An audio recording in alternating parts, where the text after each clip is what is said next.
It's January 8th, 2016, just before dawn.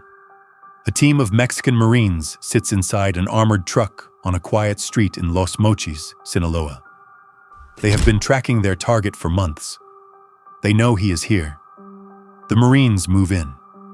They surround a small house at the end of Jiquilpan Boulevard. Inside, Joaquin El Chapo Guzman is asleep. His men are awake, standing guard. The Marines break down the door. Gunfire erupts. The cartel gunmen fight back, but they are outnumbered. Bullets tear through the walls. One by one, they go down. The shooting stops. The house is a mess.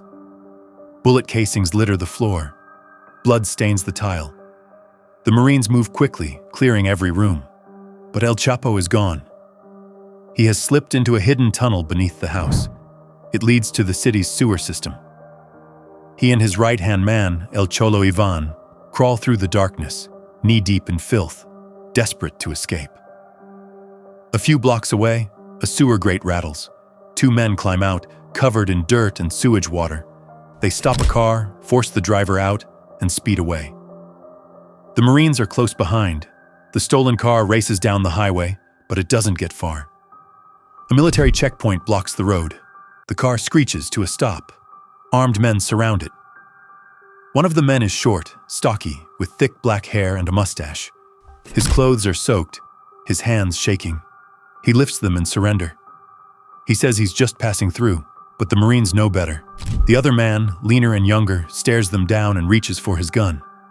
But he's too late. The Marines tackle him, wrestle the weapon from his hands, and pin him down. At the station, they are registered and photographed. The Marines already know who they are. Joaquin El Chapo Guzman is in custody.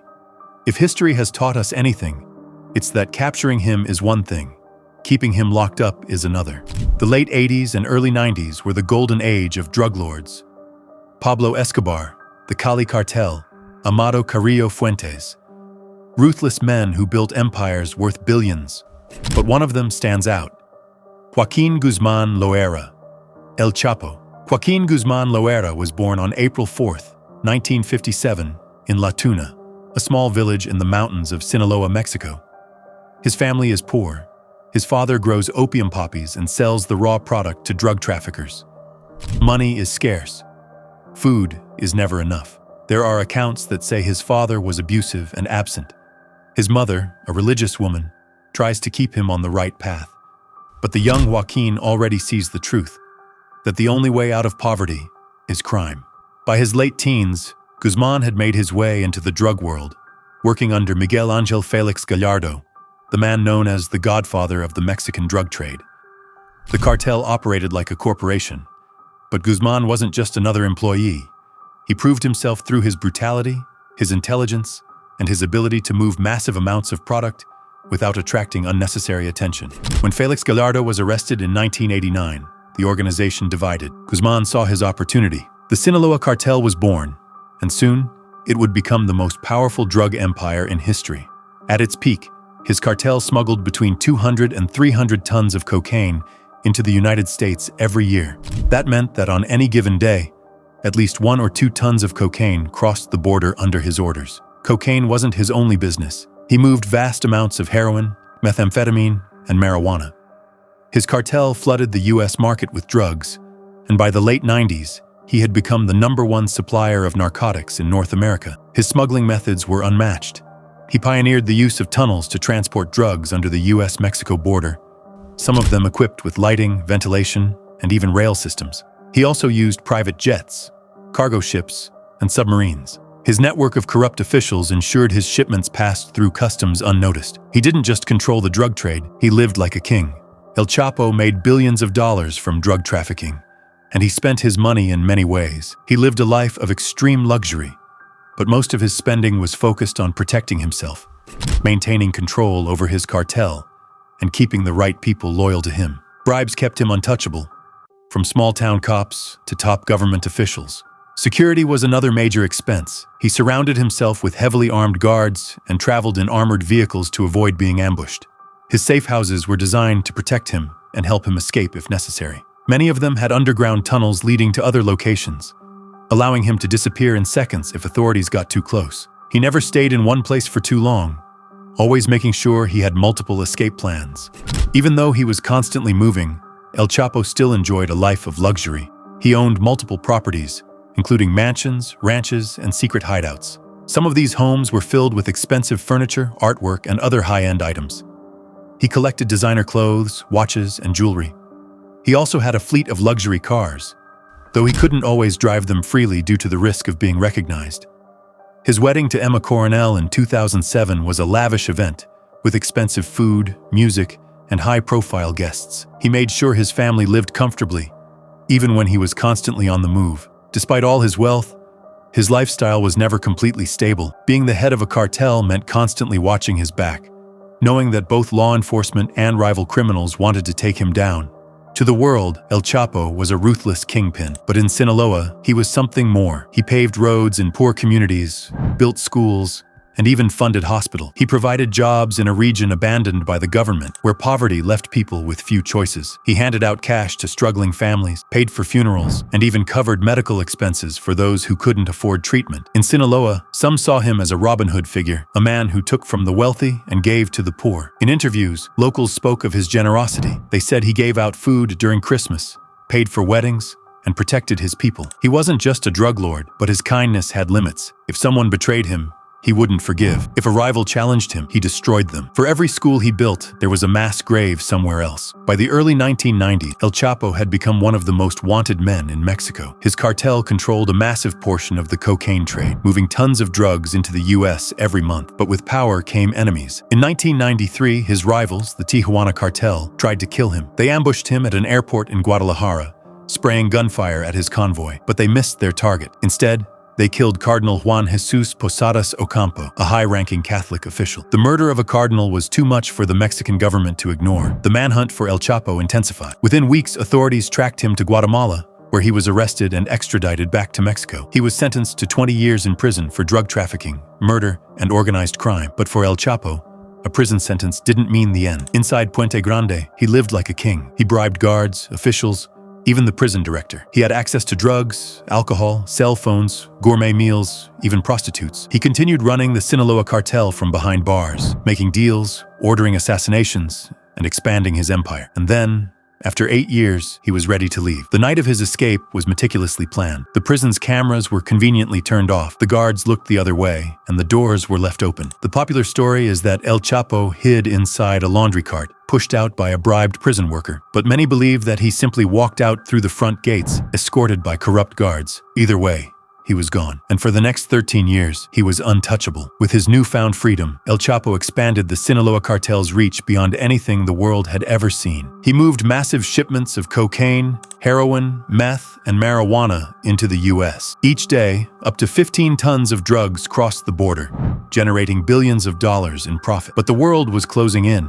In February 2014, after years on the run, El Chapo was captured again. The Mexican Marines, working with U.S. intelligence, tracked him to a condo in Mazatlan. They stormed the building and found him hiding in the bathroom. This time, he was locked away in Altiplano, Mexico's most secure prison. But even that wasn't enough. On July 11, 2015, El Chapo did the impossible again. His men had spent months digging a tunnel 1 mile long, leading directly to his cell. It had lighting, ventilation, and even a modified motorcycle on rails. That night, as the guards looked away, he crawled through a hole in his shower floor and vanished. By the time authorities realized he was gone, he was miles away. The escape humiliated the Mexican government. The world watched as one of the most dangerous men on the planet disappeared again. His freedom wouldn't last. In October 2015, El Chapo met with Sean Penn and Kate Del Castillo for a secret interview, unknowingly revealing his location to authorities, which led to his capture months later. In January 2016, the Mexican Marines tracked him to Los Mochis, Sinaloa. El Chapo escaped through a tunnel. He didn't get far. Just hours later, he was pulled over and arrested for the last time. Mexico didn't take any chances this time. A year later, on January 19, 2017, he was extradited to the United States and locked up at the Metropolitan Correctional Center in New York, under 24-hour surveillance, isolated, and cut off from the outside world. His trial was one of the biggest in U.S. history. Witnesses included former cartel member, DEA agents, and informants. On February 12th, 2019, he was convicted on all counts. The judge sentenced him to life in prison plus 30 years. El Chapo's arrest didn't just change his life, it changed everything for his family. His sons, known as Los Chapitos, took over parts of the Sinaloa cartel. They had grown up in the drug trade, watching their father build his empire. When he was sent to prison, they stepped in to keep the business running. But their leadership wasn't smooth. The cartel began to split, with rival factions fighting for control. Some members remained loyal to the Guzman family, while others saw an opportunity to take power for themselves. At the same time, the Mexican government and U.S. authorities were cracking down harder than ever, making their operations more dangerous. One of his sons, Ovidio Guzmán, quickly became a target. In 2019, the military captured him in Culiacán, but what happened next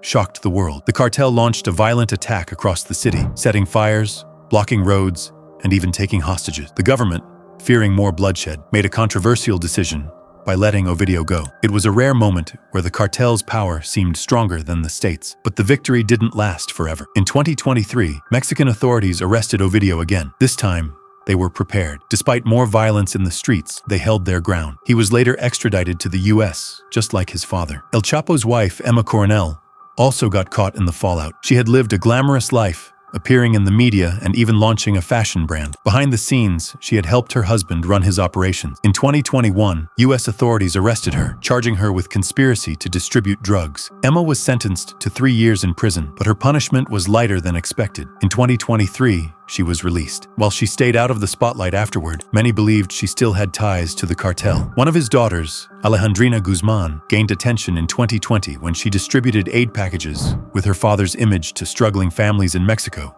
during the COVID-19 pandemic. The boxes contained food and supplies, branded as Chapo's provision, reinforcing his legacy in Sinaloa. Not all of El Chapo's family members faced prison time, but that didn't mean they were safe. His mother, Consuelo Loera, remained in Sinaloa. Despite her son's reputation, she was left alone by the authorities. However, some of El Chapo's brothers weren't as lucky. In the violent world of the drug trade, betrayal and revenge were common. Over the years, some of his relatives were assassinated by rival cartel or even their own former ally. El Chapo's arrest didn't destroy the Sinaloa cartel, but it left his family to deal with the chaos. His sons were forced to fight for power. His wife spent time behind bars, and some of his brothers lost their lives. Even though El Chapo is in prison, his cartel is still running. The Sinaloa cartel remains one of the most powerful drug organizations in the world. It continues to move huge amounts of drugs into the United States and other countries. Even without him in charge, the cartel has found ways to keep operating. While they have him locked up, authorities have been searching for El Chapo's hidden fortune, but most of it has never been found. At the height of his power, he was believed to be worth more than $12 billion.